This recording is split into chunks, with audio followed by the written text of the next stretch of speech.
Star Trek 57, M23, take 2.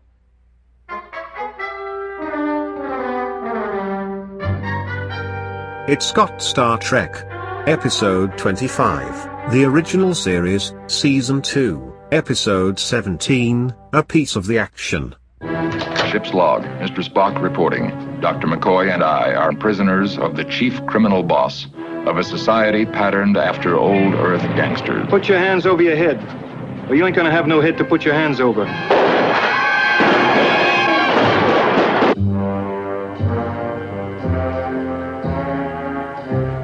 You want to live, don't you, Kirk? You bet you do. But after I get through with you... I don't have those tools by then. I'm gonna call up your ship and have them pick you up in a box.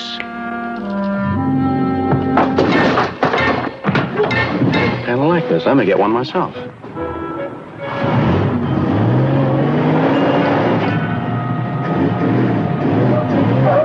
Daddy! Daddy! Wait a moment. What have they done? What have they done to you? What have you done? Okay, Pally, we're going for a ride.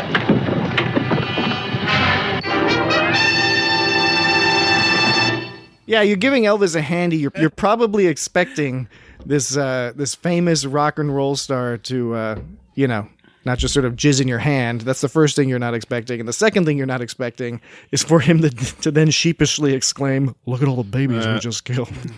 Anyway, speaking of 1968, a piece of the action. She got a piece of that action. Oh, by the way, I've decided, I was thinking about it, and I really need to get a little more serious in these podcasts. I've been a little bit You've been too wacky. I've been too silly, too wacky. The wacky meter was too far. I just think I need to take things a little bit more seriously. So I don't have my monkey socks on, but I have my imitation Pac-Man socks on. Oh, they are. I am more comfortable with those socks than the socks you were wearing last week. I will say that.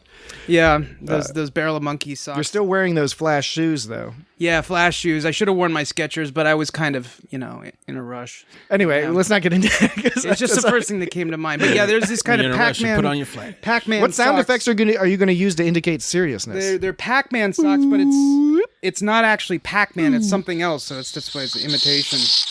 That's a serious sound. That's indistinguishable from the wacky sounds you played last week. Nah, that's serious. Excellent. Well, anyway, 1968 was the year of this particular episode, A Piece of the Action.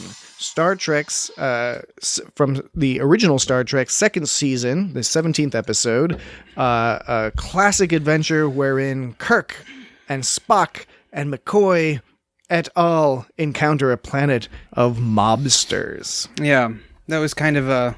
Iosians. Yeah, they're from Sigma Iota 2. And, yeah, it's funny, they right from the start, it's going to be silly because they introduce that guy down, says his name, he wants you to call him boss. And Kirk's just like, what? Yeah, right. What are you talking about? And he just laughs at it. It's Throughout really this good. entire episode, Kirk doesn't take a single one of these people seriously. No, At no point in time, even when they're pointing guns right in his face, he just totally is just, he's playing around with them. That look on his face. This is definitely speaking of serious, this is definitely one of the more silly kind of episodes. Even Spock gets a little He gets pretty silly at the end there. Yeah, even though he's being serious, he's still there's still comic relief there within Spock, and I guess like the third guy, or I don't know, pretty much the last guy, he does the Vulcan neck pinch to, does that goofy eyeball thing where he's like, whoa! Yeah. Oh, everyone else, the Vulcan neck pinch was they just slumped down, but that very last, the guard at the door, when they're going into Krakow's after the kid place. wanted a piece of the action, he pinched the guy on the shoulder. What's interesting is after Kirk did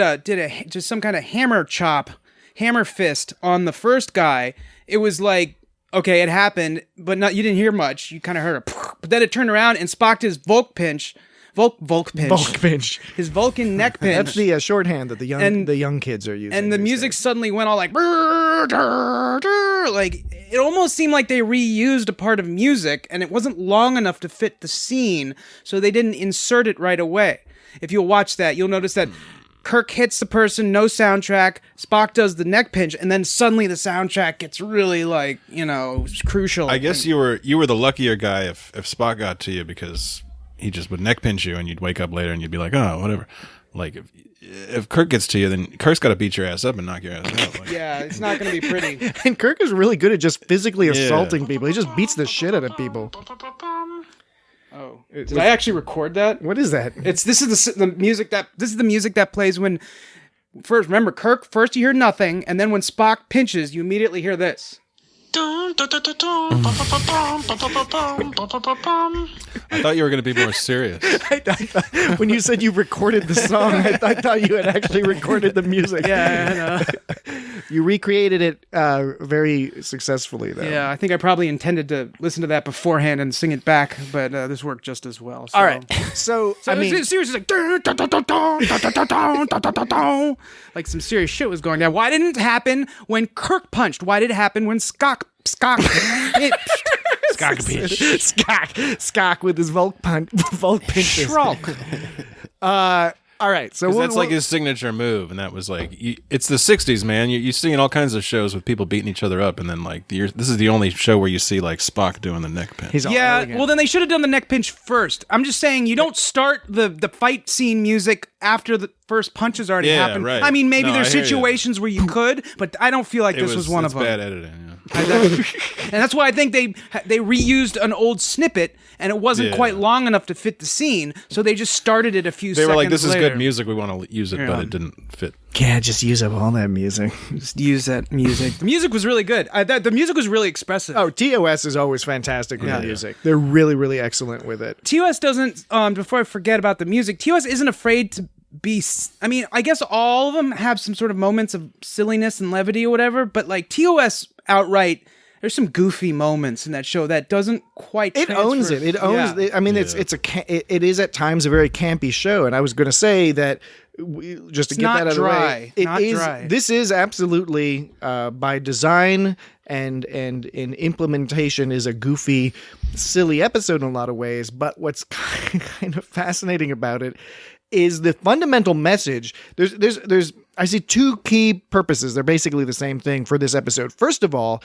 it serves as a narrative justification for the Prime Directive, which at this stage in Star Trek, that's the characters implicitly understand the Prime Directive, but the show producers are having to explain it and justify it to the audience. They've referenced it prior to this episode, but this is a really great example of like what happens if you don't fucking follow the Prime Directive. And they actually mention when they talk about the Horizon, because the Horizon came over, and then they're talking about how the Horizon had come over, and it was like, oh, that was 100 years ago, and guys like, what are you talking about? It was like Archer times. Yep. Yeah, Oh, right. yeah, it was Yeah, it interesting. would have been that. But they say, I think it was Kirk or Spock says, it's Kirk. He says the Horizon's contact came before the non-interference directive went into effect. So Which is Archer's time. Yeah. They don't have that either. before the non-interference I'm having problems with like words. Skok and the Volks. Before the non-interference directive Volk- went into effect. Pinch. So yeah, so it was that's a reference to, I guess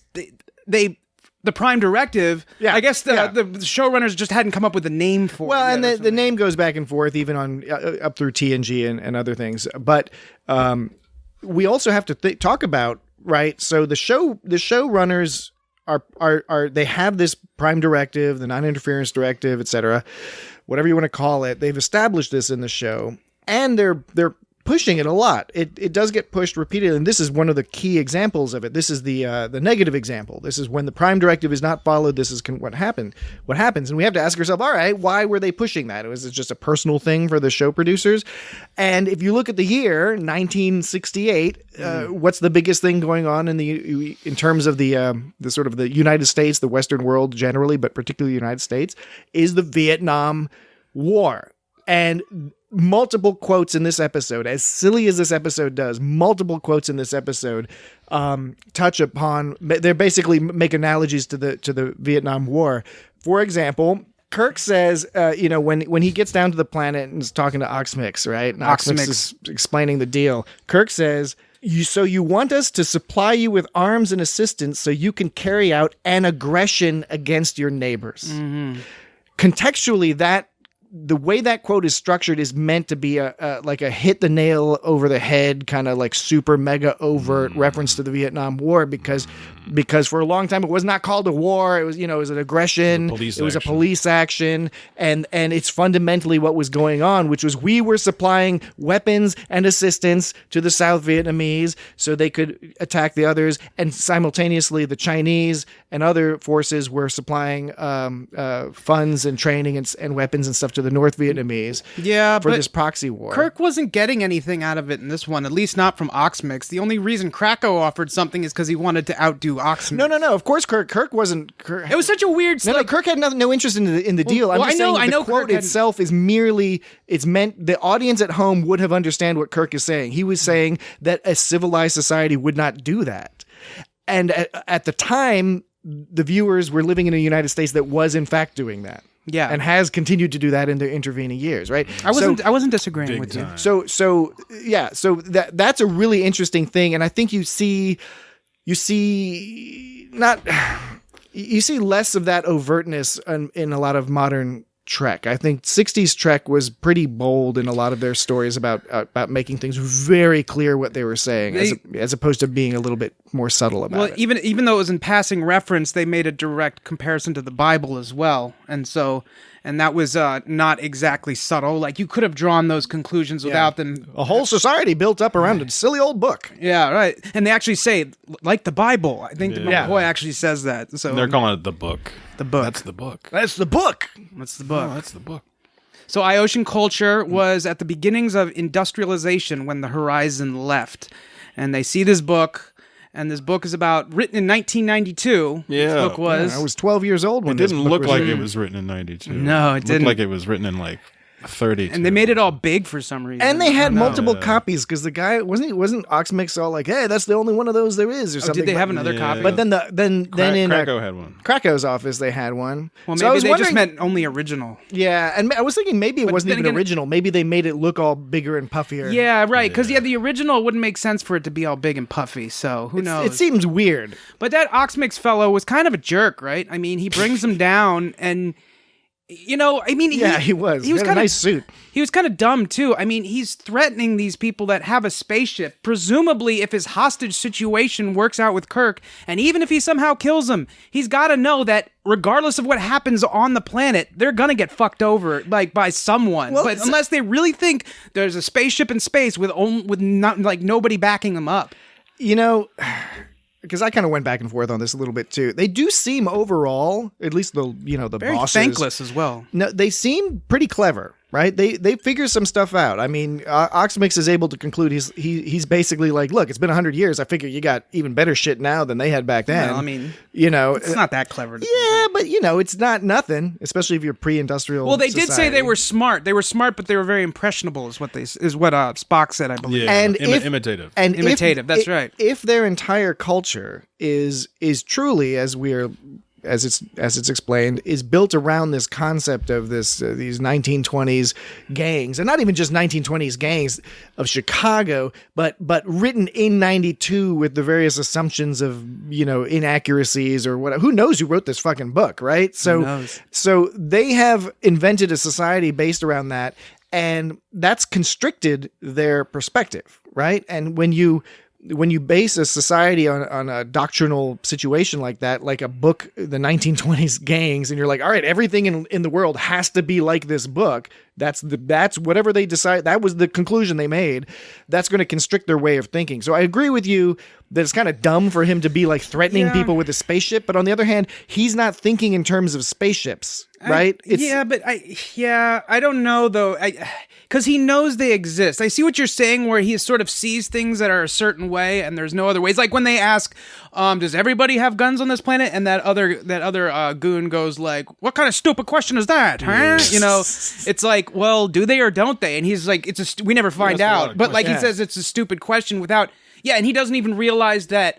Well, to people who aren't from here, that's not a stupid question. It's again because their frame of reference is so constricted. And I can't say because I'm not them, but I would like to think that if something came from some literally otherworldly source, and they have ability to transport to the planet back and forth and shit. Yeah. I don't know. I wouldn't want to fuck with him. Generally. No, I definitely wouldn't want to bring him down and be like, do all this shit for me right now. I've tricked you into coming onto the planet. I'm going to trick you again later, Spock and McCoy, by telling you there's a truce. I'll pull a double fuck on you. By the way, this was the year 1968. January was the Tet Offensive, which was well, actually on January 1st, the North Vietnamese abrogated the truce that was put in place by the Pope.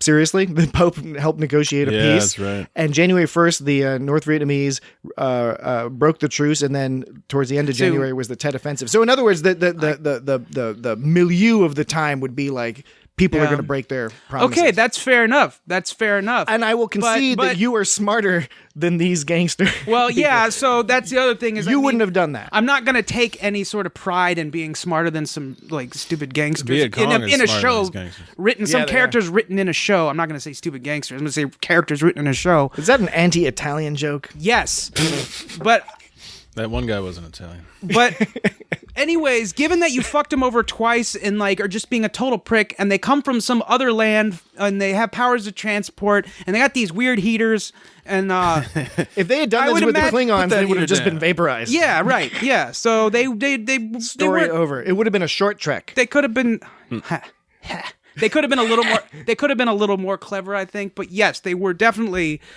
sort of trained to that one worldview that everything is like that, and even if you want unity, it meant having to be crime bosses and stuff. Yeah, and it's another example of course, limits on how much is it worth. They want to tell this particular story, and they're like, you know what? We've got these sets that we can use. We have these costumes.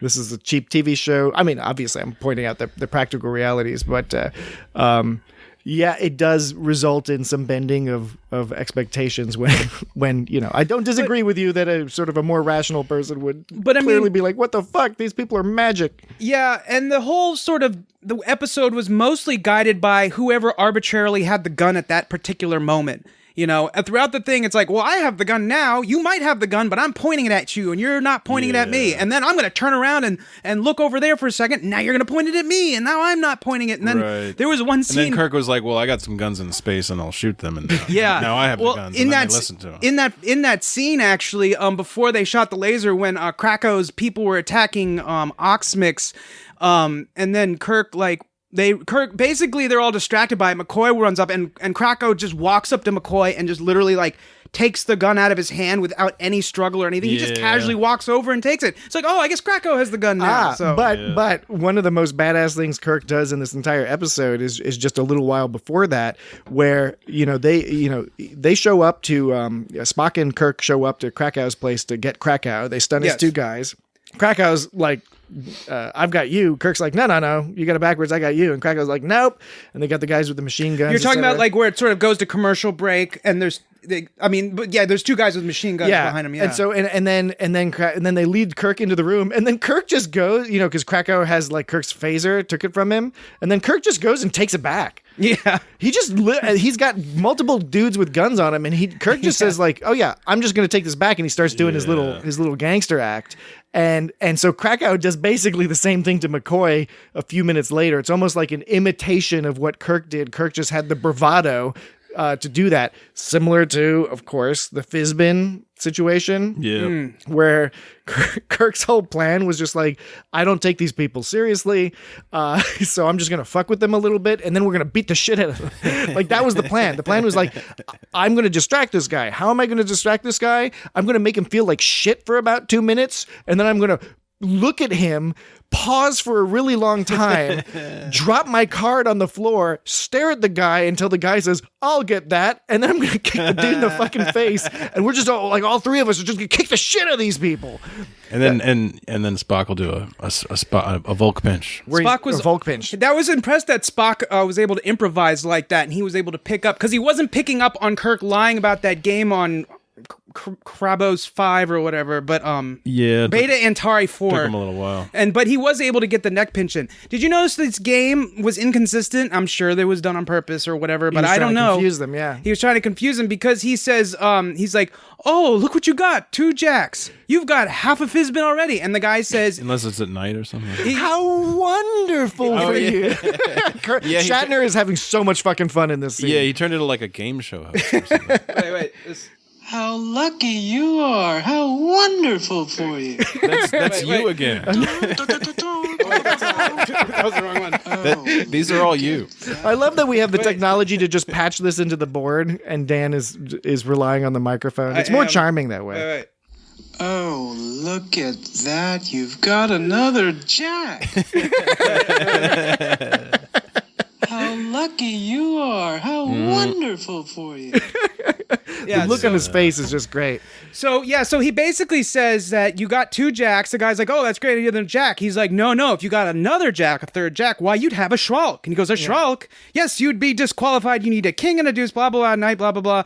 And then the guy gets another jack, and then he goes, oh, look at this. You've got another jack. How lucky you are. So first he says, if you get a third jack, you're disqualified. But now he got a third jack, and it's okay. So yes, I guess he was just trying to pull the old... right from the beginning, Harry Anderson from Cheers. You remember that character? He would do of course. do the money thing. Mainly remember him from Night Court. Well, yes. Rest in peace, Harry Rest Anderson. in peace. Yes. But right from the beginning of that interaction, of the Fizbin interaction, Kirk is already making it very clear he's just bullshitting. Yeah. Because he says, all the players get 6 cards, except for the dealer. I mean, the guy to the dealer's right. Yeah, that was good. That was good, right.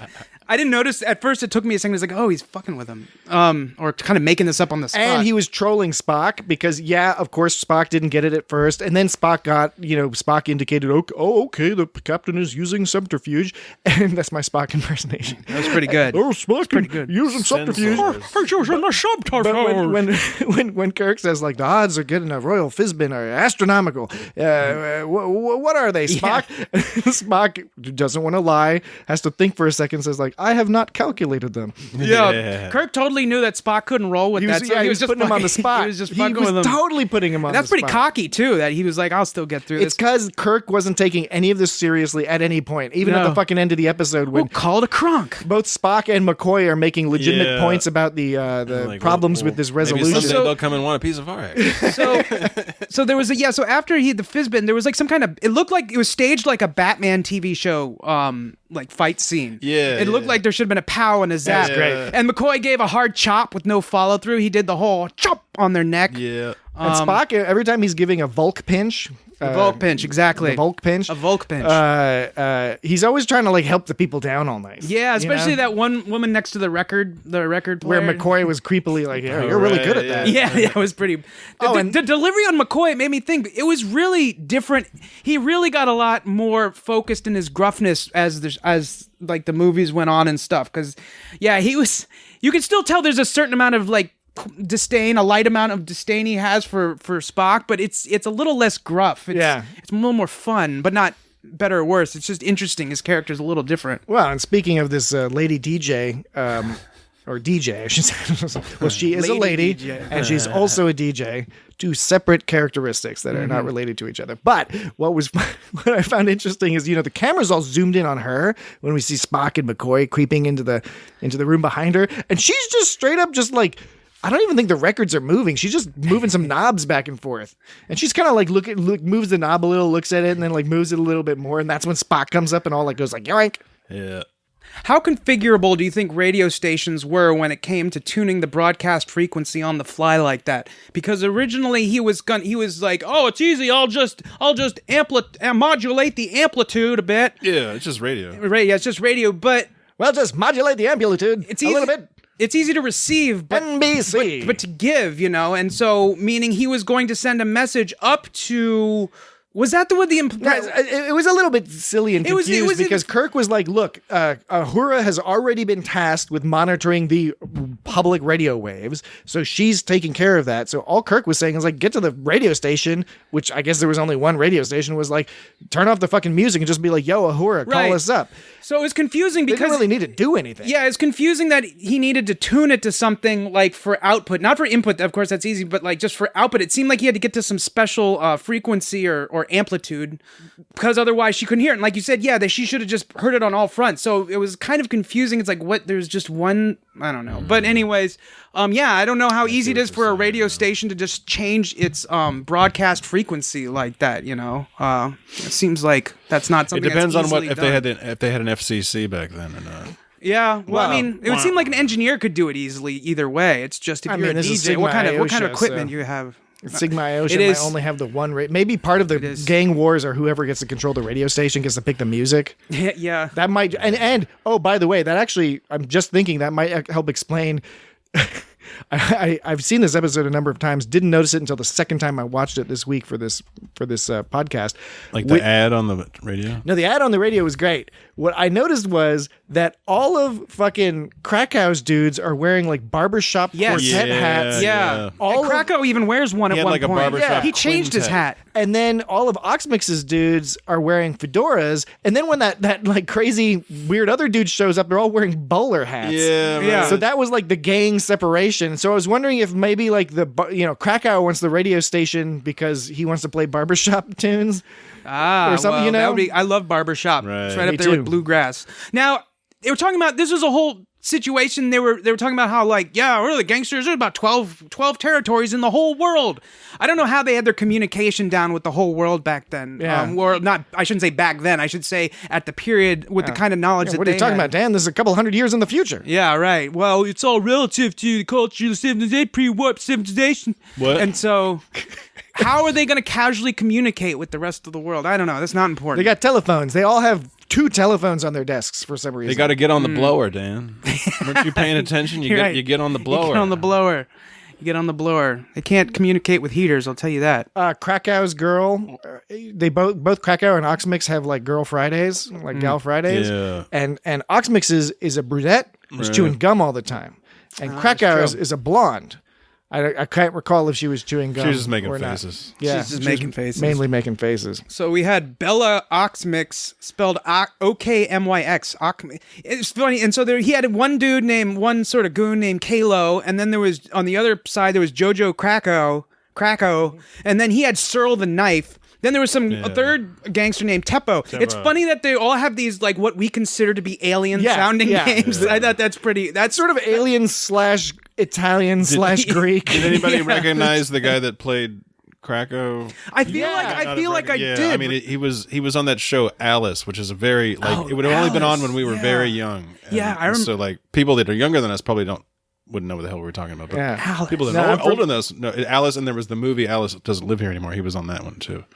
He was a character. Same with the Oxmix fellow. He also was a character actor. Who He reminded in a fair amount of Vic stuff. Vic kind of- Tayback. Yeah, Vic Tayback. He kind of reminded me of that guy who plays Parents were Syrian Americans. the guy who plays the warden in Shawshank Redemption. He reminds me. He just got this kind of sleazy, Similar sort of- vibe. Probably smells like cigarettes and beats people around and stuff. But nice cigarettes. That nice. He won 2 cigarettes. consecutive Golden Globes. There's nothing wrong with smoking cigarettes. Wait, Whoa. I meant to say that to be like, inclusive, but you shouldn't. I mean, smoking's probably whatever. Why am I on this platform now? I didn't want to say like smoke. I didn't want to sound like a hypocrite. He probably has a nice He was in the Shaggy fatherly DA. odor. The Shaggy DA, you remember that? Oh, oh my was in God. the I saw that Shaggy movie. DA. That movie's insane. How about the Shaggy man. Dog? Is it the No, the Shaggy DA is like, I think, a sequel to the Shaggy Yeah, it Dog. was the Yeah, it was one of those Shaggy Dog The movies. Shaggy Dog was the first one, and then the Shaggy DA Shaggy DA is plays a completely district ridiculous. attorney. Wasn't there one with some kind of Siamese cat that was all like, that darn cat or something? Yeah, that was a different one. Yeah. Anyway, It was Milo like and it Otis. was a cat from Milo outer and space or something. Cat from Outer Space. Yeah, that sounds Yeah. familiar. My Mother the Car. There's a bunch of weird shit. back Herbie then. I always used to be really into Herbie. Oh yeah, Herbie the Love Bug. Herbie Goes Bananas. Yeah, although There's- I mean, Herbie was haunted, right? That was the deal. Like, isn't that the tragic thing about Herbie? Isn't that the deal? Where Is it's that like, he was ha, someone's trapped he's a inside- funny little bug, but then it turns out like there's some evil, like some horrible thing happened. Yeah, I don't know if they ever answered the burning questions. Demonic possession. Yeah, I mean, a That car seems does to not make sense. just fucking, Yeah, I mean- honk and drive, do clever tricks and stuff. Well, and it wasn't like a robot car. Is that the like, original Herbie or the Herbie with Lindsay Lohan? The original Herbie. It wasn't like the Knight Rider car, Kip or whatever, because it was Kit, whatever. Go on, but my lips hurt. Where is it? Jeez, peace out. Kip from Napoleon Dynamite. Oh, Kip. Napoleon He goes, Dynamite. Okay. don't be jealous because I've been online chatting with babes all day. Something like that. I was thinking Kip from Futurama. That's I was thinking there's Kip that- Thorne, the famous astrophysicist. I found out there's another Ernest movie that I forgot about. Oh yeah. It's called Slam Dunk Ernest. No way. Wait. Is that going to be more or less problematic than Ernest Goes to Africa? Yeah. I don't know. I have a feeling it's more problematic. Oh, boy, man. Yeah. Yeah. Oh, I didn't even think about it that way. I mean, I don't want to pass judgment having not seen that one. Did Ernest go to like West Philadelphia or something? Yeah, I'm trying to see if I can, because this is important. We always go on this route, and we always have to remind ourselves what it is we're actually doing here. It's 1995. It's got Star Trek. It was made in 1995, whereas Ernest 1995. That's late. That's late stage Ernest. I think Ernest Goes to Africa was No, that was 97. Oh, Africa right. goes Right is around 97. the same time. Both Wow. comedy / family. But he's got in the Africa. Ernest Goes to Africa. He's got some kind of mask on his face. He's making that kind of face. Yep. I'm guessing that Krakow probably has really high blood pressure because that dude's like fucking just like really yelling all the fucking time. Yeah. I like to think that Kirk's decision to put, towards the end to put Oxmix in charge was because Oxmix at least was sort of a relatively reasonable acting person, whereas Krakow was just like running around yelling. Yeah. Yeah, he's just, if they really grew up on gangster culture, wouldn't they embrace some aspect of sort of rising through the ranks? Like, it's kind of interesting that they decided to actually agree on some kind of unity. And the other boss that showed up, he didn't get shit. He didn't get shit. He just got warped away. And Well, that's because he was all like, "Mother." Yeah, he was whimpering, "Mother." That was disturbing. That was one of the more disturbing things I've seen in Star Trek is an elderly man yelling "Mother," who's presumably long since dead. Yeah, that's true. Mother. So in this case, what's the? Maybe he meant his wife, like Pence. Pence always refers to his wife as mother, doesn't he? Spock. Yeah, that's problematic. Spock was That boy is problematic. Spock was saying, maybe his methods are different, but he seems to be for the same goals we are, talking about Oxmix. He's like, unity is for unifying the planet. And, it brings back the question of, like, I guess there's a fine line between unity and tyranny. I don't know. Well, yeah. So, that's what unity is. It's just kind of, it's kind of interesting. Yeah, I guess. Yeah, it doesn't. And I don't know if Spock... It was being like extra deep because he was like that, or just being naive about. But it's Spock, so I have to assume he was being extra smart somehow. He's being very pragmatic somehow. It's Vulcan. It's the Vulcan logic, which is that sometimes when if you're being too practical about things, if it's like, oh yeah, we just want to make it so people aren't shooting each other in the streets. Well, okay, install a fascist dictatorship. All right. People aren't shooting each other in the streets, but that's one criteria met. That's an ends justify the means. There's a whole bunch of other presumed criteria of democracy, freedom of speech, etc., that are not met under those terms, right? So Kirk's solution, what gets arrived at over the course of the episode, Kirk slowly figures out. And to their credit, they try the other ways, right? They try just going down and being nice and meeting with the people. Then they try negotiating and trying to set up some sort of deal to be like, we're not going to help you, but we're just going to try to encourage you to go in this direction because it just makes sense to do that. You even agree it makes sense that there's too much violence and it's just a problem. None of that works. Kirk's solution, although he doesn't state it outright, is basically to say we have to work within their culture, right? We have to use what we know of their culture in order to help guide them to the decision we want. And this has been an issue that's been discussed in very recent times, particularly during the Iraqi and especially the Afghan war, where there was a situation where the U.S. government started hiring anthropologists, basically experts on Afghani culture in particular, in order to use their knowledge and experience in those territories for the benefit of U.S. foreign policy.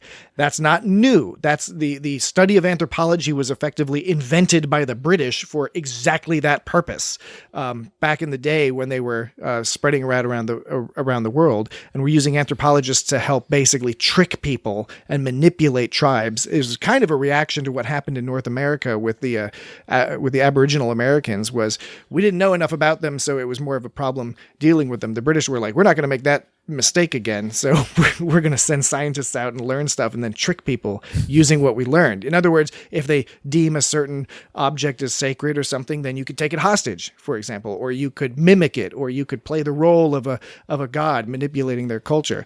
That's what Kirk's doing, right? And it's as progressive as a show as Star Trek could be. And in this particular case, they seem to be making the initial message is you shouldn't be interfering in other cultures to fucking begin with. You could read that as we should not even be in Vietnam to begin with. But the solution is to basically treat them like children and be like, we'll just trick them into doing what we want. And I'm uncomfortable with that solution. It's kind of cute in a Captain Kirk way. They even extorted him at the end a little bit. Yeah. Which Kirk kind of tried to justify, I guess. Well, they tricked them into paying taxes, right? Yeah. So again, going to what Jesse was saying is but the Federation doesn't have taxes? No, they tricked them into paying taxes to themselves. Because what Kirk was saying was they're going to give us 40% and we're just going to put that right back into the planet. I mean, they won't understand it at first that that's what's happening, but effectively that 40% of whatever is going to be reinvested into the planet. It is kind of interesting that he just sort of on the fly decided to have this sort of pet project, this planet, now that the Federation has to deal with for however long, I guess, even if it was meant in some, but it is, it's and it's interfering, by the way. For the whole non-interference thing, I mean, he's effectively interfered. Their society is now substantially different and on a different path than it was prior to the Enterprise showing up. Enterprise did not need to show up. They were just showing up to check out what was going on since the horizon. Well, this is like the whole Back to the Future thing where the damage, is it really helpful to dig yourself in deeper? I guess Back to the Future was trying to prevent something that happened, but it's the idea of like, we're going to make things go back to normal by fucking with them more. Yeah. And I don't know. They even tried to sort of rationalize that at the beginning, where just basically saying, the damage has been done. We're here to repair it, And but that's fucked up because you're just digging yourself deeper and you're like getting even more. So what's to say that interfering more is somehow fixing things? I don't know. I think it was either Spock or Kirk was basically like, well, we've done it already, so there's they made it like a binary right when thing, they were about to beam down. They said something like it's the damage is something about it's already been. So, we've already done damage. We've already contaminated them, or something like that. Yeah, so they're making it some kind of binary thing, and it didn't have to be. It's a good debate. I think honestly, it's a good debate because, like you said, the damage had already been done, and from a pragmatic point of view, you could say, well, this is increasing the likelihood that they get to where they need to be. By the way, where the Federation believes they need to be from their perspective, but get to where they need to be. More quickly and with less problem, because you could assume that this community could probably this world could probably keep on going, and eventually one of the bosses would win out above the others and would unify things. There's no reason to expect it would always be just the same. There's no reason to expect that sort of political system he's put in place is going to hold. Another point I was going to make. I 100% agree. It's like no. I agree. It's the flip side of the argument. It's like on the one hand, it's like, well, they might have figured it out eventually, but it maybe a lot more people would have died as a result. On the other hand, the solution you've put in place, maybe it'll hold, but only if you really are going to have Federation ships go there every year and check up on things and threaten them a little bit if they get out of hand. Who knows? So I don't know. It's one of those episodes which was clearly meant to be a fun little one-off with a few little moral tales in there, but it's also what would be keen to see a follow-up on. And I don't know if there were any follow-ups in the novels or the comics. I would be, if audience members, possibility for that. If you know of any follow-ups to this story, if somebody went back to that planet, I'd love to check that out. But on screen, I mean, it'd be really interesting to see, Next Generation era or something, go back to the planet and see how is it still all fucked up. That would be interesting. If this was a Next Generation episode instead of a TOS episode, we probably would have learned more about what was in the report from the horizon. And they probably would have given the audience a little bit more to go with about what's happening on the planet. That's just sort of the TNG style, I would think. Yeah, like TNG would definitely. I don't know. They would probably make you think a little bit more about like because the TOS guys, you see them like in action. It's like, all right, we're going down to the planet right now, and then there's very little discussion about what happened. They're just like, we got this report and blah blah blah. Yeah, TNG would tell you like they give you more about like what happened, because unless it was a mystery that they had to figure out, then it's not a mystery, so they would just tell you what happened.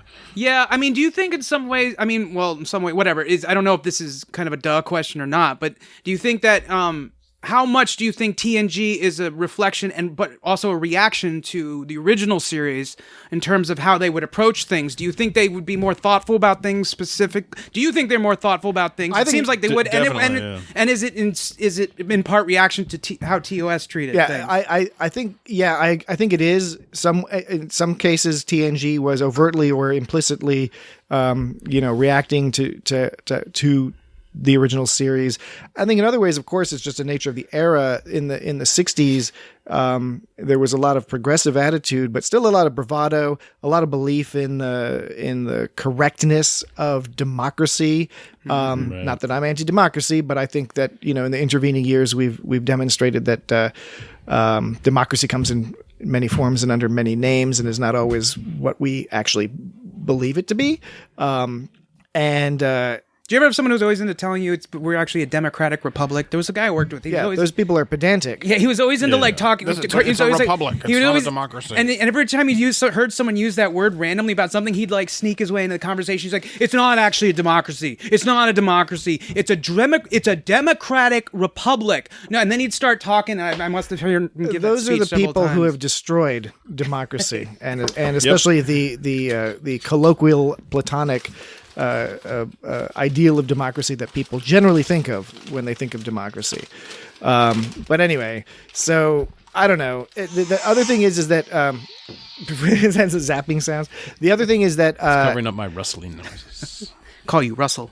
So TOS had this bravado to it. It had this belief in belief in diversity and all these things, very progressive attitudes, but it still sort of was proceeding as if it's like, well, our beliefs are the right ones. And they sometimes questioned that, sometimes they debated that, but much less so than would happen on TNG, where they were often, sometimes asking a little bit harder questions, maybe not as directly analogous to real world events as TOS. TOS often was a little bit more like, on the nose. But TNG would be a little bit more nuanced about it. And it's sort of the 80s, 90s perception would be like, maybe, that was post-Vietnam War, in pre-Iraq wars and things like that. People are starting to get a little bit, uncomfortable with the way things are going. So, yeah, I think that Picard would have had a very different answer to all of this. I'm not exactly sure what it would be, but it would be, I don't think he would leave the criminal enterprise. But he probably would have gotten into a nice costume and gone down to that planet. Every once in a dressed while, like Dixon Hill. But he would have had a nicer hat on, probably. Yeah, he would have had a nice hat on. A nicer suit, too. Well, he'd be wearing a fedora, so everyone would assume he's one of Oxmix's dudes. So, yeah, the Kirk's first line as a gangster, he was as, "Well, now that we have Bella, I'm going to put the bag on Krakow." He says, "Say, that's nice material. Who's interfering? We're taking over. Nobody's going to put the bag on me anymore. Nobody's going to put the bag on me anymore." He had some weird fuzzy hat. He was the only one with a fuzzy hat. His fedora had some fuzzy hat. And then when he kind of got the bag on Krakow and he's sitting on his chair, he's telling Krakow, we like to put one guy in charge who pulls the strings, and then we pull his. Yeah. And he kind of looked and sounded like Jack Nicholson from the Batman, 1989 Batman. Yeah. "What do you think we're here for? To get a cut of your deal? Forget it. That's peanuts to an outfit like the Federation, right?" Well, he couldn't help but do the Picard pause there. Or Picard. At the end, they call him the Feds. So William Shatner, Kirk, Chakotay gave her the watch, not Tuvok. Well, to your point about his accent, he gets more and more into that character. He starts pronouncing near the end. He starts pronouncing all his does like does. Yeah, like he really gets really. And when he calls up Scott, he's like, "This is Captain Quake." Yeah, he does. He goes, "Captain Quake, yeah, Captain That's Quake." when you can tell he's more Canadian. Hello, You can tell that like the accent's like he's trying. Yeah, it's a Canadian. It sounds funnier. It's like this is a Canadian talking. A Canadian fella. "That's your story, Buster." Trying to play a 1920s Chicago gangster. "That's your story, Buster." What movie was that? That guy who sounds like that. "Hey, I sound like this in more modern movies. but I'm old. See? Are you talking about Jimmy Cagney? I don't know. He's not in modern. No, you're talking movies. about more modern movies. He's sometimes in comedies, and he's like. Are you talking about Harvey Firestein, who was in Mrs. Doubtfire? Harvey Firestein. I don't know. I bet you're talking about Harvey Firestein. He sounds like this all the time. You're talking about Gilbert Gottfried? It's not Harvey Firestein. No, Harvey Firestein, he's the one that sounds like this all the time. I'm Harvey Firestein. Right? Okay, now do Gilbert Gottfried. I'm Gilbert. That's really bad. I sound like something else. Report we did. That's some inside baseball. That's some inside baseball. No, I didn't. Okay, Gilbert Gottfried. Why am I Gilbert Gottfried? Why am I Gilbert Gottfried? Okay, now do Gilbert Gottfried as Spock. That's not logical. That doesn't even sound like Gilbert Gottfried. I think you have to use his other voice. It's all like, whoa, whoa, whoa. That you have to use that his real voice. The real Gilbert Gottfried voice. This is Gilbert Gottfried here. That's not logic. I can't do it. It's amazing I can't do Gilbert Gottfried. Because Chico needed the money. That reminds me of, there was Spock's all talking about logic. Logic and practical information do not seem to apply here. You admit that, says McCoy. To deny the facts would be illogical, Doctor. A very clever sort of Spock exchange. To deny the facts would be illogical, Doctor. That doesn't sound anything like Gilbert Gottfried. I know. I don't know. I didn't want to say that. I didn't want to bring that up, but it's okay. The aristocrats. No, I can't. I'm done. I can't do it. We can. What are we going to do? We'll have to get the real Gilbert Gottfried on the show. We could do it. He does cameo. You know the cameo thing. You heard about that? When people y'all hear about up? this cameo? Y'all heard about this? It's when like famous I've heard about people Cameo. We're giving show a up free unlisted? advertisement. No, cameo is a service where famous people like Gilbert Gottfried. I'm having a cameo. Oh, on you this pay him? podcast You can right now. you can have a cameo everywhere. You pay them, and they will record a message for you, like a video message, and it can be whatever you want. Pretty much, they'll say whatever the hell you want. And so Gilbert Gottfried, I know, does those. Penn Jillette does those. We should do it, and if we admit that we did it, it'll make it cooler. That's what it'll that make guy us cool. Jim Varney used to do before he was really famous, before he was Ernest. Jim Varney would do all those ads. So yeah, he would do all those Going ads. back right? to our Ernest discussion. Yeah, he would. He would do all those. That's when he had the Vern ads. Yeah. So wait, if you pay for the cameo, do you let the audience know that you're paying for it, or is it supposed to be incognito? I don't know. I mean, most people use it for gags on Friends and things like that. I'm not Friends, the television show. Friends, the human beings who you associate with.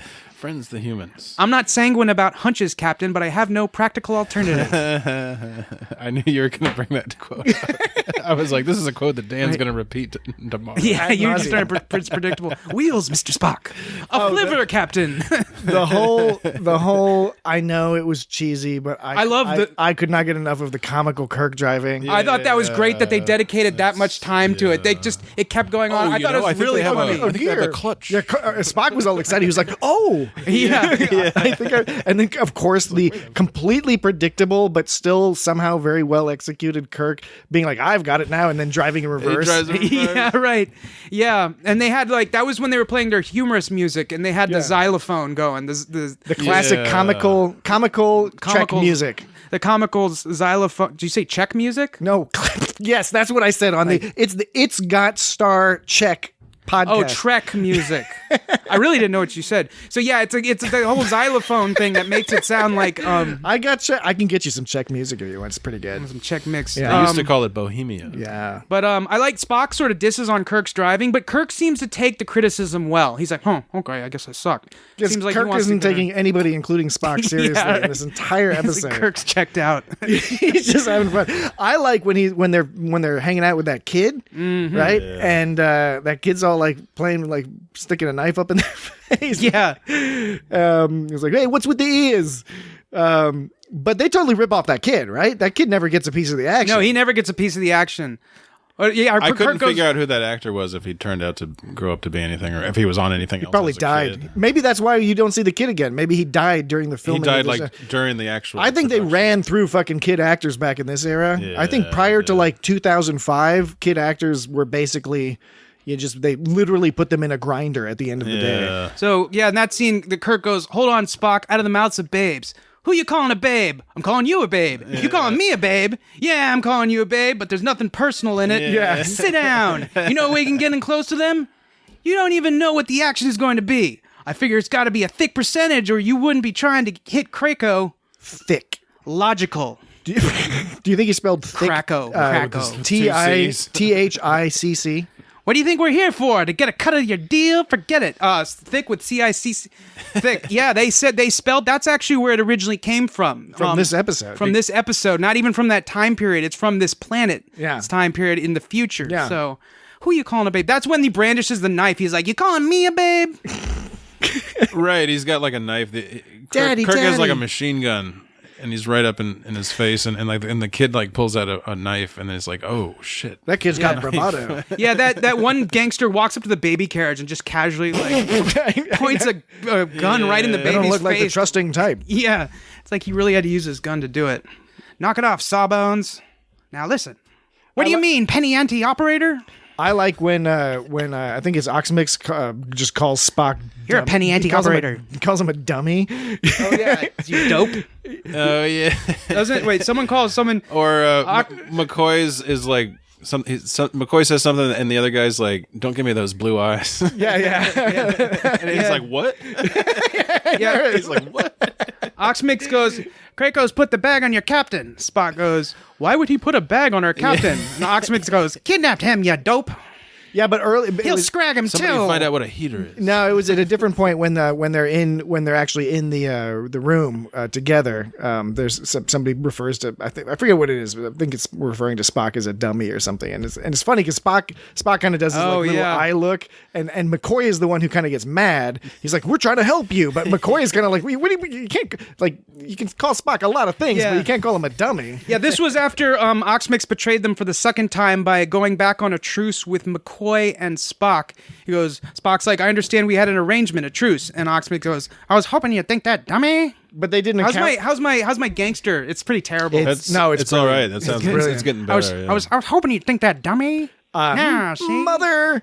Remember those Bugs Bunny cartoons? That's like an Edward G. Robinson sort of gangster. Yeah, see? That's awesome that it's something. Yeah, see? Remember those Bugs Bunny cartoons where there was that guy? Where do you get off? Hey, Rocky. Hey, Rocky. Yeah. Hey there, Rocky. Where do you get off? Where do you get off? You better put those hands up above your head, otherwise you won't have a head to put your hands up. Guys, I'm gonna. Why, Rocky? That quote, I like that quote at the beginning where it's like, oh, you ain't gonna have a head to put your hands over. You know, what is that from? At the very beginning of the episode, when they first get captured, the guy is all like talking about getting petrified and stuff. Yeah, and then he's like, "Put your hands over your head." Oh, you ain't gonna have a head to put your hands over. And I like that as being one of those cleverly convoluted, semi-nonsensical things a gangster would say, or at least we perceive. Let's see a petrify. Yeah, I thought that was fun. The writers had a lot of fun with trying to sort of throw in as many kind of gangster, kind of exaggerated words that they could. But you're trying to make trouble. Who, me? The towards the end when, as you said, Oxmix betrays betrays Spock and McCoy again, but he didn't count on the fact that Kirk can keep escaping from things. The first time he escapes from with the Fizbin ruse, right? So that's just using sort of like clever subterfuge and then kicking the shit out of some people. Yeah, that was fun. The second time he uses, it's so funny to me that they spend over the course of like two different scenes, they show Kirk like he's captured and then he's looking around the room, then he looks at the radio and he's all opening it up. They give him a room full of shit. Yeah, and you're like, oh, he's gonna do some clever shit, and then they come back and he's all like put up a tripwire stuff, and then it turns out his whole clever plan is to start and then they run in, and they come running in like, what the hell's happening? And then he just punches the guy in the face and then puts a blanket on the other guy's head and does that crazy like undercut into the guy's belly. Yeah, that blanket struggle was a little awkward. First of all, there was one where it seemed like he was covering the guy's face so he could fake a stage kick, so it looked like it. Yeah. But the second one, he's like clumsily trying to get it over this guy's head and choke him with it. I think his stage combat performance was much better in Where No Man Has Gone Before. This one, it was a little stiff, I thought. And I think partly it's that in that particular scene. Maybe it was a suit. That's a good call. Could be the suit. It's also the that room was very confined, so that it's true. And they had an actual tripwire. So did you notice that they were playing the music when they tripped over it? It went like doing, doing. Yeah. It sounded like this exaggerated kind of bang. That's classic soundtrack. Yeah, it was good. I love how soundtracks, when you listen to them, well, not the I forget what the word is for it, but not the music, but the diegetic sound. Is that what it's called? The sound effects? Yeah, I think diegetic is the in the scene sounds. It's ridiculous. Incidental music. How exaggerated those are to this day, but it's weird without it. It's weird. Yes. Like when you punch someone in the face, it's like 5 different crunching sounds or something and a thud maybe. And I want to know, it's absurd, but it's so ingrained in us that it sounds strange without. I really want to know, and it's one of those things that's very different. Is that Foley? Is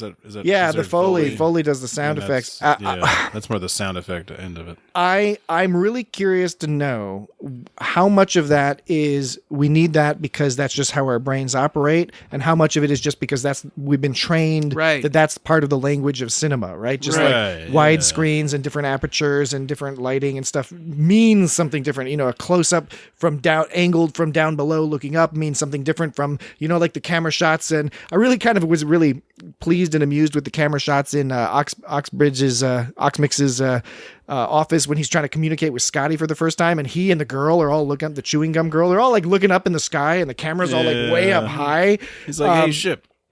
But the point being is we've been trained in all this cinematic language, and that includes the music and the sound effects and things like that. And I agree with you. A lot of times those sound effects are they do not sound like they would sound in real life, but when they're not there, it does sound bizarre. And in fact, the language of cinema has evolved in the intervening time since 1968. So there are moments where there are things that do seem potentially awkward to us when we're watching an episode where maybe a scene goes on. Like with the kid, when they're talking to the kid, there's a few things where there's just sort of like these, it's almost like an extra second of footage where there's nobody saying anything. And it's sort of like, no, that would be cut out now. I wouldn't call it bad editing. I would just more call it, that was their choice at the time. And we've continuously shrunk the amount of time there can be between like dialogue and a conversation or something like that. There is that way that everyone seems to talk back then that make fun of it. It's like, everyone talks like this. Like a gangster newscaster. Accent. Yes. We've all formulated this accent. That's called, they refer to that as it's a temporal accent. A temporal accent is one that's an accent that's associated with a particular time. Chronometer. Chronometer. So it's funny that they still use Wilhelm screams. People say Wilhelm. They don't say Wilhelm. Isn't this? Yeah, but they probably should say Wilhelm. Yeah, that's how it's supposed to be. To each their own. To each their own. What are you gonna do? Pick your battles. But yeah, it's funny they still actually use that in movies, and you can kind of get away with it just because it's one of those things that's kind of like, hey, there's that sound. It doesn't really take you out of it. At least it doesn't take me out of it. I didn't know it was a thing until like 10 years ago. I think same with me, I think. I think one of the arguments for the Wilhelm scream, look, there are times you don't want to use it. You probably don't want to use it in The Notebook.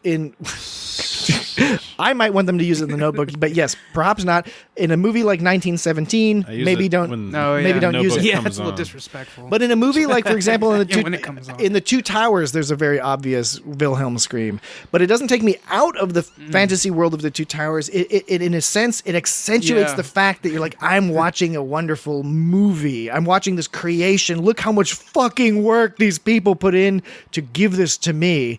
So I think that's where it can be used effectively when it can actually, when you want to be reminded that you're watching a spectacle, as opposed to, watching some dour film that it might pull you out of the actual. Like The Notebook? Yeah, like The Notebook.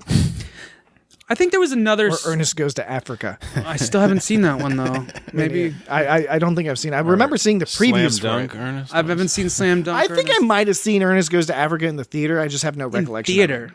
You seem to assume that you assume you've seen it in theaters. I bet you went it's like I assume I've seen it. And James. You don't remember it, but you don't assume you saw it at home or on TV or something. You assume you went to the theater. Because in the 90s, from basically from 1992, 93 till well into the early 2000s, but particularly up till 2000, I went to the movies all the fucking time. There were times where I'd watch 2 or 3 movies in a day at the mall where it was like $3 to go see a movie. Oh yeah, it was super cheap. Once the prices started going up, and that dollar theater at Loman's, it was $1 for a movie. Yeah. Back in the day, it was $1. Actually, now, did you hear that because of the quarantine and all that, some movie theaters that are opening up in the places that they are, including around the U.S., some of them, they have no movies to show. Right. So some of the theaters have been told they can open up. Most of the theaters simply aren't opening up. But some of the more independent chains that don't have the, the financial resources of the big companies, they want to get some business. Yeah. So they're showing old movies for like $2. Well, everyone always says how it's the concessions or whatever that they make money anyways. Yeah. So But if you can get the movie for cheap, then $2 is fine. Well,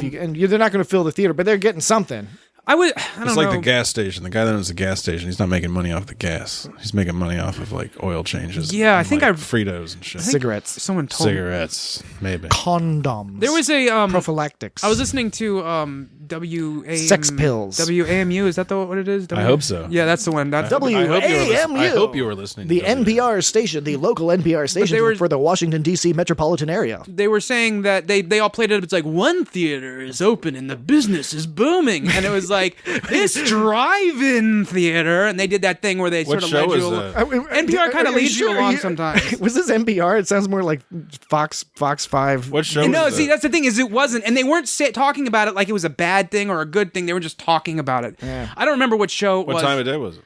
Shit, man. Like, I don't know. It was like one of those things where, they expect me to know what time it is? Well, you know how they'll have this thing where they'll just talk about some subject. Get off my case, Jesse. Yeah, I know about NPR. I'm explaining it. Let me finish before you answer my question. Let me finish the question because there's more to it. Thank you. Classic. Thank you. Classic. Thank you. Are you with me? Am I explaining this properly? I'm all Am I ears, explaining this properly when I say that sometimes NPR has these little 5-minute snooblets and they give you a little story thing and then a little bite-sized story thing that happens, and I can't remember when. I can't be bothered to when it was. It was probably like in the evening or something, but it was basically NPR kind of tricks you and leads you along sometimes. But It does. I mean, I'm not in. That sounded more sinister than it meant to be. I know what you mean. In a fun way. It tricks you in a fun way. Yeah, with their little snooblets. Yeah, and so And the they, biblets. the way they started, it led you to be like, how did this movie theater get so much business? And then they snuck in. They didn't even say Where was the movie theater? They didn't even say like, because it's a drive-in theater. They didn't do that. They just said this drive-in theater, like it was nothing. Like they snuck it in. Was it local or was it like it was they were just talking like about they snuck it in as if it wasn't even like a thing, like it was assumed. It was in California somewhere. Oh, okay. So that means it was that's the other probably side of the it country, wasn't one of man. the local shows. It was probably Yeah, it was a just show an like NPR all thing. Things Considered that was talking about All something things considered, nationwide. even things from the West Coast. So, anyways, drive-in theaters are. I like that idea of It having. wasn't like the Kojo Namdi show. No, it wasn't the Kojo Namdi show. Kojo Comes on in the Namdi morning. show. Well, Namdi. and so just to bring it back to Star Trek It's got generally, Star Trek. and to this episode in particular, A piece. drive-in theaters would have been popular during this Back period, then, presumably. Yeah, That's where you got a piece of the action. I think. Well, this. I mean, this goes to show that free market can't always keep up, right? Because suddenly, if we had 1 million drive-ins, they went out of business because they just went out of business because nobody wanted them anymore. But now, if they were open, they'd probably get a lot of business. But they're all gone. So Well, yeah, that's so a if good this thing point. lasts like 5-10 years, then maybe that'll start to happen. But Yeah, I'd be down for the drive-in. Sounds like a cool idea. never been to one. Yeah, me neither. I mean, Apparently there was one. I hate the movies. I'd rather stay at home. Yeah. I'll go to a drive-in. If I can, Apparently like, there was a smoke and drive-in shit. around here. There was a drive-in around here that some hip kids went to. Because you can you can hit some weed in your car, right? Yeah, I don't know you can anything do about whatever that. you want. Yeah, you can do whatever you want I in don't your know car. anything about it. Legally in a drive-in, they can't stop you from doing anything as long as Private property. as long as you Private paid the property. ticket and are not making too much noise. No, if you're not hooting and hollering too loudly, you're gonna be fine. Someone told me that You're not causing someone to scream in terror. Someone told me that a cop told him that if you have your keys in the ignition, then you can get arrested. But what do they do now for cars that don't have? Or was that you think that was bullshit to begin It's with? bullshit. Yeah, it sounded like bullshit. Anyways, okay, yeah, bringing it back to Star Trek. Cops suck. Star Trek. So the book, this book, right, that they made a direct comparison to the Bible, and it's The like, book. how can this book, influence a whole people enough to, do this. And there was a direct sort of correlation with that. Now, if you're going to say that, you could also make an argument, how does that argument compare to the one that violence in movies and video games make people do, crazy shit? It's like, you've got this book, this religious book, and then, a bunch of people, have their opinions on it, and a bunch of people, it created a whole culture of people, just like this created a whole culture of people. And so people are influential, right? I mean, we can't just say people aren't influential. So when it comes to movies and video games, like, I'm not arguing that it causes, I have my reasoning as to what passes in my mind for why it's different. But you want to ask us first. Well, You're opening up the floor. Well, it's a little contrived. I made it a little contrived. No. It's a point I had not considered. I think it's a very, very good one. I would say the difference is in how do people perceive the thing, right? Because they've set this up as the book is set up that for whatever reason, right? They decided that maybe it was the colorful imagery, maybe it was the interesting stories. I mean, it's dramatic. Maybe that's what got people very particularly focused on this book. And somewhere along the line, something switched such that they took the book so seriously. You could make, honestly, now that you bring it up, you could make an analogy to what occasionally happens to some Star Trek fans. And of course, we love all Star Trek fans. We think that you can be a fan any way you want to be a fan. But there are people who do take it more seriously and have Star Trek influence more of their life than others, right? It's a spectrum, presumably. And you could see the same thing with Harry Potter, Star Wars, other things where people can take the elements of the story, the philosophies of the story, and take it to heart, that it influences them in that way. That's not necessarily a bad thing, but if it rises to the level of a sacred text and an immutable text, something that you have to do it this way and no other way. Immutable. Yeah, that doesn't work if you like Star Trek, because a lot of the messages of Star Trek is quite the opposite. It's to accept, to hear and understand and sympathize with other people's perspectives and positions, even if you disagree with them. So I don't know. That would be my particular response to that. Yeah.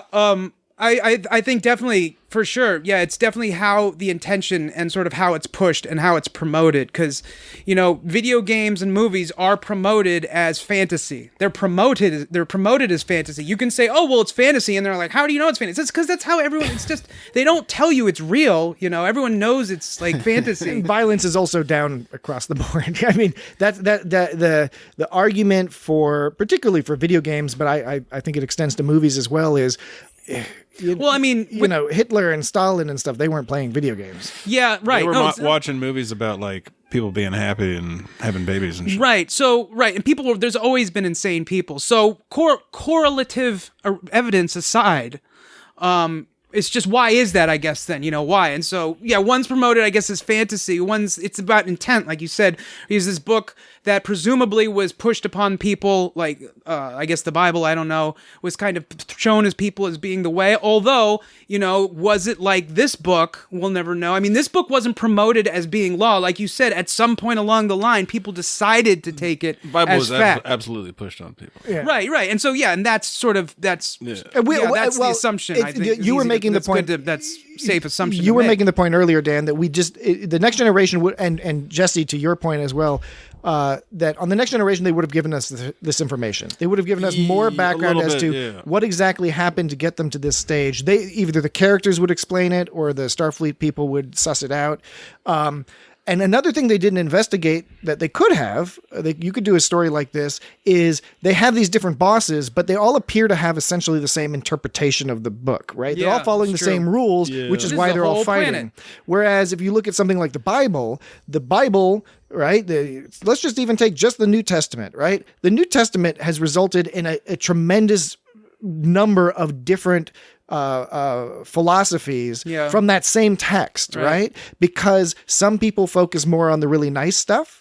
There's a lot of the philosophy that Jesus in particular espouses in the Bible, that's attributed to Jesus is a very pleasant, be kind to people, avoid violence, avoid war, pay your taxes, but, make sure you're able to do, do what you need to do spiritually and all that. There are other aspects of the Bible that are much more problematic from a modern peaceful point of view, in terms of how you're supposed to treat certain people, or There's a lot of like someone does wrong, so you murder their whole family. Yeah, like and that's the law. Yeah. That's justice. And there's lots of stuff people have used throughout time to justify something horrible from the Bible. It's like, listen, Exactly. I pulled these few words out of the Bible, and I say that they mean this, so it's okay for me to have a bunch of fucking slaves. So from my view, the Bible and this 1920s books are more extreme examples of video games and movies, but I would argue that exactly what's actually happening is the reverse. The art reflects the reality,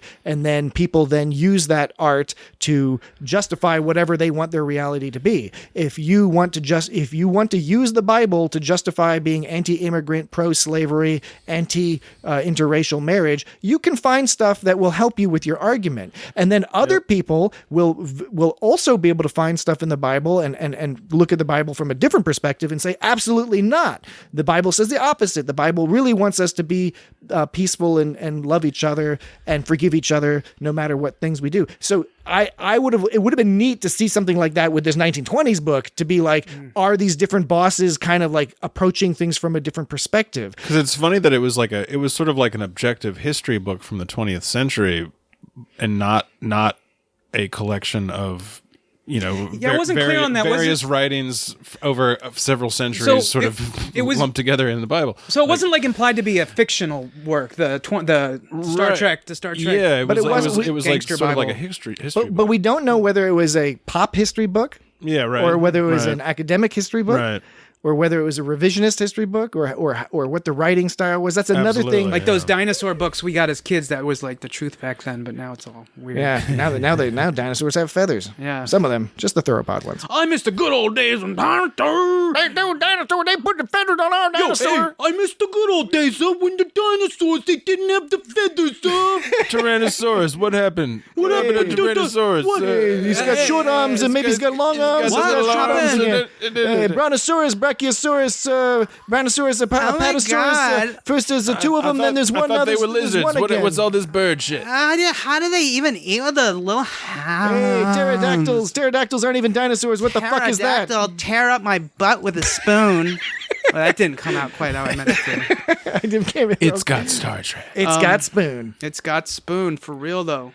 Well, all right. Anything else? Anything else exciting to talk about, or we can sum up? I mean, I had all these lines. I'm not going to go through all these lines, but I did make it. Are you sure? Do it. Oh, there's a lot, and I've already gone through a few of them. But I did try to make it a point to get most of the lines where it was some kind of fancy gangster talk. Do it, Johnny. Do it. Johnny, do it. You could just toss out some. I mean, I can do a little sum up, and then you can toss out clever lines. What are you talking about? wait a second. Yellow fire plug. Put that heater down. Yellow fire plug. I did like that they landed next to the yellow fire plug, which is fucking. Of course they did, but I mean, I don't know. That tickled me for some reason. I think I have his coordinates now. Well, when the Spock almost gets run over, isn't that when they warp right down? His answer is fascinating. Yeah, he does that twice. That's like his way of saying like.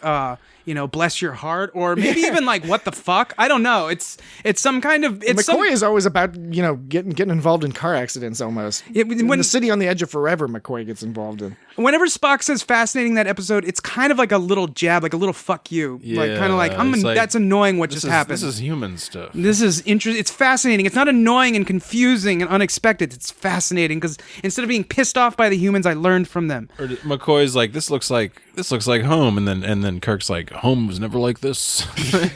Put the chopper down, Kalo. The chopper. Yeah. Got him, boss. No sweat. Not counting small fry. Pour yourself a drink. This here's a heater. All right, burn him. You heard right, pal. Burnham, like Michael Burnham. And the guy Krakow, his first name was Giorgio. Giorgio Krakow. Maybe he was Captain Giorgio's cousin. Maybe. Okay, Pally, we're going for a ride. Listen, Pally, this could either be a taxi or a hearse. You know what I mean? He can't make a date with a broad unless I know about it. He didn't offer you beans. Beans. What did he offer those beans? Because doesn't one of them say beans? He says beans. That's too bad. Put them on ice. I like when Kirk is when they first beam down I really like how Oxmix just immediately susses out Kirk as the captain because he's like, which one of you is the captain? And Kirk is all like, that depends. He's like, all right, you're the captain. Yeah. But then he hands Kirk a pool cue, and Kirk is completely flummoxed by this pool. Well, I was like, oh, what is this? Apparently Oxmix is too, because those are some bad shots. He's like picking up the cue ball. At one point, he's fucking hitting the non-cue ball with the cue stick. But at the end, Kirk is like walking on that pool table, like he's the boss. Like he already knows what to do with the pool table. It's like, I'm gonna walk on this motherfucker. Yeah, he really had control of the room at that point. Well, the pool table I kept thinking about the movie not Happy Gilmore, the one before, Billy Madison, because they had a pool scene too, where it's kind of like the equivalent of when they play an instrument, but they're not playing the instrument. They're totally off, like their fingers aren't doing the right thing, where they're just kind of hitting the ball around, and you can tell they're not even trying, and it almost looks silly because the shots are so bad and so ridiculous. It's like, you're not even trying. Why are you even bothering? He was straight up hitting like non-cue ball with the cue stick. I'm telling you, it happened. I saw it. That's your story, Buster. My boys will put you down. Wanna bet? Keep moving. One move out of you two, I'll drill them. Give me the hardware. We should just string these all together, and that'll be the next highlight clip for the podcast. Oh, there was one in to juxtapose all the gangster talk. There was one made by Scotty who said, "Yeah, I like that. Enough to chew neutronium." I can't remember the whole line. I thought you were going to refer to when he said he's going to put you in. You're going to be wearing a pair of concrete galoshes. Yeah, that was good, right? And he's like, you mean cement overshoes? Yeah, cement overshoes. They both were silly. Well, so the first time I was watching this, when Scotty said concrete galoshes, I was like, he's getting into it. But then, like, when the guy corrected him, I'm like, oh yeah, concrete galoshes is stupid.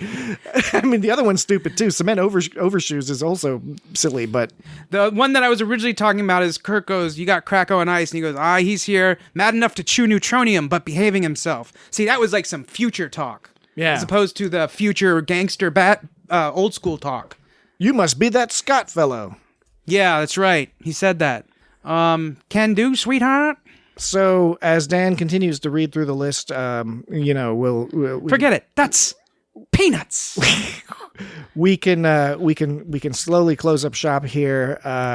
Where'd you get them ears? It's a fun episode. It's something I'd kind of like to see more. I hope if they do a Pike show or maybe on a short trek or something. Knock it off, Sawbones. It's not just the humor. I like the idea of having a humorous episode that still has a pretty deep meaning in it, because as silly as it is, the backdrop and all that is silly, but the ultimate message is and it's a debatable message, of course, especially the resolution, but the idea of non-interference. The episode, I would suggest, somewhat undermines its position. Not much, but it somewhat undermines it, because it's going in with a really strong message of, this is why you shouldn't fuck with people, but then it follows it up with, but the people are already fucked with, so let's just now manipulate them and their culture to meet our own preferences, even though there's no real reason for this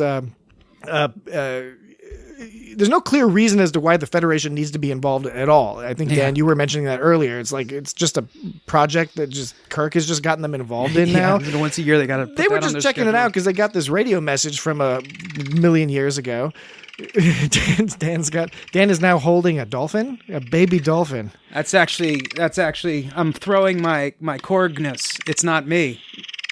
That's a baby dolphin. It's not me doing it. All right, they both got the Korgs out. Both Jesse and Dan, who are, I must stress, professional musicians. Oh, you know what? Professional grade musicians. Speaking of, that does sound like a dolphin. Speaking of sort of like the rules that have been established kind of arbitrarily, maybe not arbitrarily, but I didn't yes and you just now. You said it was me. I should have just gone with it and sold it for radio. Yes and, but instead I was like, no, it's Jesse. And that didn't help the joke. It just kind of... You mean the improv rules? Yeah. In improv, as we all know, you have to do the yes and.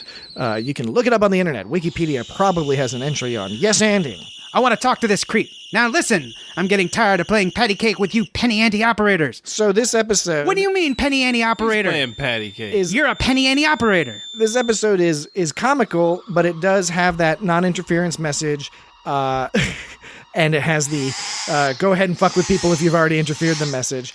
And the only issue with that end thing is there's a practical practical solution Kirk has come up with. I think you could strongly argue that it will be somehow beneficial to these people in the long term. But as a message for the real world, for the audience watching at the time, to be like, you shouldn't mess with people, but if they're already messed with, try to fix it through whatever means you want. And the problem with that is by 1968, the entire world had already been fucked with, right? It's not like we were going to encounter new people at that stage. Everyone had already been fucked with.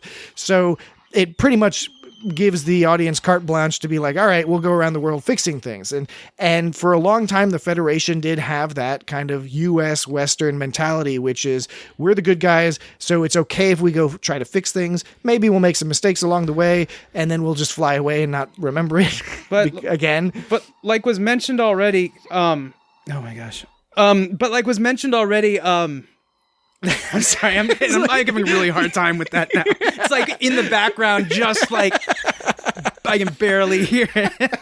I was trying to be helpful. No, I'm sorry. It was. I applaud you. That was impressive. Depending on the perspective, Jesse, you may in fact have been helpful. No, maybe you should do it more often because, like, I should get better at stuff like that because that's my failing. It's my failing. Discombobulated Dan is also a very entertaining form of Dan. Yeah. So for the audience, from the audience perspective, it probably was indeed helpful. Dan combobulated. We can assume. Well, like we were saying about how they didn't maybe go into as deep as much as they should have. The basic thing is we still don't really know why they just heard a signal, and it was from the whatever ship came 100 years before. The Horizon. Horizon, that's right. How did they really know that they needed to come back to the... Why? Because there's some guy said he wanted to be called boss? Well, we don't know what was in the Horizon's report. That was what I was saying. Right, yeah. Right, and so, yeah, we did, right, yeah. They got the signal from the Horizon. Right. It took 100 years. And we know the Horizon was lost. Yeah, all hands. No, that's a good point. So we don't even know what happened to them. Whatever happened to the Horizon, was it because of what happened to them on Iota? No, that's a good point. I didn't think about that they had a report. I thought it was, for some reason in my head, I had it as if they just caught a signal of something, but there was a whole report. Eventually we'll have to... Yeah, it just took like 100 years to get We'll have to... there's the episode... and it's the name is escaping me right now, but where Kirk in this episode, Kirk and Spock got to dress up as gangsters, and in this other episode, they get to dress up as Nazis because it's a very similar concept. That's actually in the credits. It's funny that's in the credits. Yeah. Is an image of Spock wearing a swastika. Well, and because in that particular episode, along with that crazy fucking alien thing at the very end, it's a very similar story. It's about what happens when you interfere in a culture, except in that episode, it's a person has done it overtly, right? Yeah. Whereas the Horizon, it appears to have been an accident. In this other episode, it's a contemporaneous person, a historian who must not have been a great historian because in his mind he thought, well, the tenets of Germanic National Socialism, if you strip out all the anti-Semitic stuff and anti-homosexual stuff and anti-gypsy stuff and anti-black people stuff, it's a good way to organize a society. And so he's trying to help the society by doing this. And so that's a pretty interesting episode. We'll have to get to that one at some point in the future because I think that's an interesting one as well. Keep him until I send for him. We're going to make some old style. We're going to make some old style phone calls from this locale. So you locate the man on the other end of the blower. Is there any other way to make a phone call besides an old style phone call? He's gonna see now. Dan's gonna have to start ruined over it. from the beginning. I'm sorry. I'm gonna have to start from the beginning. Discombobulated Dan. I'm all sorry, right, Dan. I'm shutting up. It's all you. I'm zipping it. Keep him until I send for him. We're going to make some old style phone calls from this locale. So you locate the man on the other end of the blower and give him a ride to this flop. What? Find the man at the other end of the phone. Now, it was actually better you interrupted, Jesse, because I had already fucked it up halfway through anyway, so this gave me a good excuse. Now I can blame someone else. Yeah, and blaming someone else is ultimately the message of all of Star Trek. That's how the world goes round. Yeah. For real, though. Yeah. Nobody's looking out for each other. They're looking out for themselves. Looking out for number one. Okay, so let's Can talk lose about more. what are we going to talk about next week. We haven't done something. we haven't done Discovery in a We while. haven't done Discovery. Since we did the pilot episodes, the first 3 episodes. Well, we did Year of Hell Discovery. No, that's that Voyager. was Voyager, bro. Oh, God damn it. I'm sorry. That's okay. We haven't done Discovery. We haven't done Discovery in a while. Let's do Discovery. But Discovery's tricker. God damn it. Tricky. All right, this Trickier. is all out there, folks. All you folks out there in quarantine. We are all getting older. We're losing and our we're minds. also in quarantine. Our brains are, in fact, melting.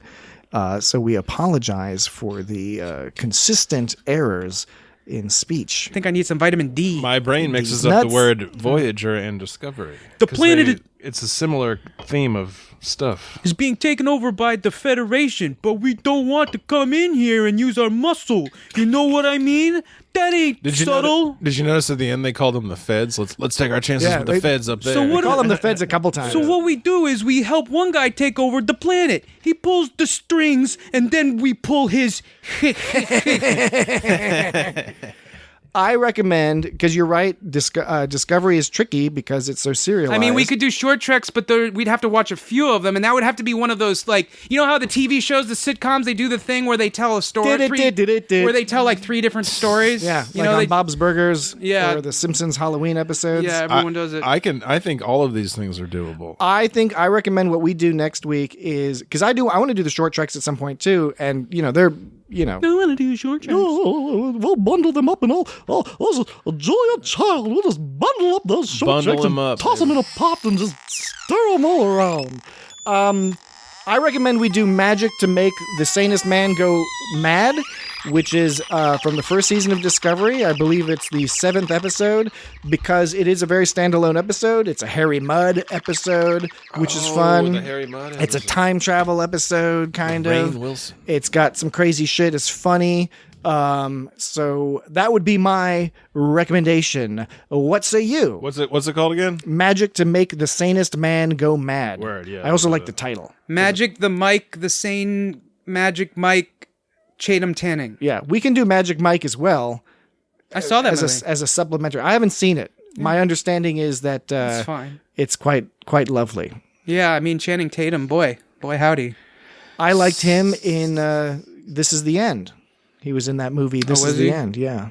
That was the Aziz Ansari was in that briefly, right? A lot of people were in that movie very briefly. That was the comedy. It was a comedic movie, a comedic film. All right, so That's a very unique pronunciation. of Starring comedians. next week we will do Star Trek Discovery, Season 1, Episode 7, Magic to Make the Sanest Man Go Mad. So that's something for you all to look forward to in the audience. We have to look forward. Send us an email in a couple days to remind us which episode. Say, hey, Dan here, Dan talking. Say, Dan, write us an email and says, hey, Dan, where's Jesse? I want to talk to Patrick. Yeah, and that's an option. You can That's one way about it. like and subscribe or whatever the kids say. That's an option. Pee pee and poop on the floor. That's what the kids say now. You can email us. We're going to look forward to the deluge of emails that we're going to get now that we're on the list of top 60 Star Trek We're going to get a podcasts dearth. to listen to in 2020 on the feed spot. blogs.feedspot.com/etc. You'll find it. It's top 60 Star Trek podcast. Now that we're on there, we're just getting deluged with new listeners. And, Not a dearth. and so we will A deluge. look forward to your An emails. We will look forward to your reviews on iTunes and Overcast and Google Podcasts. A deluge on the luge. You can write us an email at feedback@itsgotstartrek.com, which is kind of neat. You can follow us on social media. You can eat me. At symbol It's Got Star Trek on Twitter and fuck off. Instagram, and you can find us that way You can on tweet us. Facebook. We are relatively active in Hardly all the top Star Trek groups on Facebook, so you can find us out there. And Go to our subreddit. yeah, we have a subreddit. It's got everything. Was I not supposed to tell them about that? No, you can. The subreddit's fine. You can go there. If you want to write messages, You can go there. We post the episodes there. We got them on YouTube as well. Yeah, so dude. that's always Fucking YouTube. Because Yeah. some people are crazy. They got all kinds of shit on YouTube. yeah. you get Lorraine cookie and crazy. Newman. So basically, it's got Star Trek. You search for that anywhere, and you'll find it. Granted, you're already listening to us because if you're hearing this, I got rights. Yeah. But you might be listening to this on the website. How the hell did I get here? But you can tell somebody else to listen to Maybe us. your friend has phoned you up and he's playing the podcast to you through the phone somehow. Have you heard it? Have you heard it this way? He's like calling you up on a landline. Have you heard it this way through the phone? He's playing it from his phone, or he's playing it. He or she are playing it on YouTube through their TV speakers, and they're holding their smartphone up, and they're like, they're like, Can you believe what this guy is saying? This guy Dan? It's your cousin Marvin Berry. You know that new sound you were looking for? Well, get a load of this. And then it's got Star Trek. If your cousin theme. Marvin Berry's calling you up, man. Yeah. You know what's funny You gotta is go that back actor I couldn't think of earlier. That sounds like this. I got rights, you know. I think I was just doing Gene Hackman. Oh, that is a Gene Hackman. Yeah, you could do Gene Hackman. That's a Gene Hackman. I watched The French Connection recently. Was Harvey Firestein that's a in a good movie with Gene Hackman ever? I don't know. Maybe. He's been around a while, so has Gene Hackman. Anyway, so Gene Hackman was in A Bridge Too Far. what about the bridge over the River Kwai? I don't believe he was. What about in a that bridge, one. the bridge to Terabithia? Nah. That was a movie, but it was a book. Too. I've emptied my. Are there other movies that There's- start with bridge? I don't think so. All right, Bridge of the Commons. What is that a thing? Bloodletting bloodlet bridge. All right, Dan's got to go, so we're gonna go. Oh damn! Damn, that was fucking Why does harsh. Dan No, I have don't to mean go? he's got to leave. I think he's tired or something. He's having an episode. So that concludes our That episode. concludes this I commend you. episode. That was brutal. Just because you are a character, That concludes- doesn't mean you have character. So yeah, next week, magic to make the sanest man go mad. Go to websites and Not Magic the Gathering. and Instagrams and all that, and we'll see you there. Until then, we hope you have a lovely evening. This has been Patrick. That's been, what's your name, Dan? My name's Dan. And then we got Jesse over here. I got Jesse. That's Jesse. It's got Jesse. It's got Jesse. It's got Dan. It's got Patrick. And we hope that you've got a lovely evening or afternoon or morning or whatever's going on there. And stay Whatever safe. time of day it works for any time of day. Around the world, whatever time of day it works. So stay safe, have fun, and we will talk to you next week. Virus. The name of the game is called Fizbin. Fizbin. Fizbin. It's not too difficult. Each player gets 6 cards, except for the dealer, the player on the dealer's right, who gets 7. On the right. Yes. The second card is turned up, except on Tuesdays. On Tuesday. Oh, look what you've got, 2 jacks. You got a half Fizbin already. I need another jack. No, if you got another jack, why, you'd have a shrunk. A shrunk. Yes, you'd be disqualified. No, what you need now is either a king and a deuce, except at night, of course, when you need a queen and a 4. Except at night. Right. Oh, look at that. You got another jack. How lucky you are. How wonderful for you. Now, if you didn't get another jack, if you had gotten a king, why, then you'd get another card, except when it's dark, when you'd have to give it back. If it were dark on Tuesday. Yes, but what you're after is a royal Fizbin. But the odds in getting a royal Fizbin are Spock, what are the odds in getting a royal Fizbin? I've never computed them, Captain. Well, they're astronomical, believe me.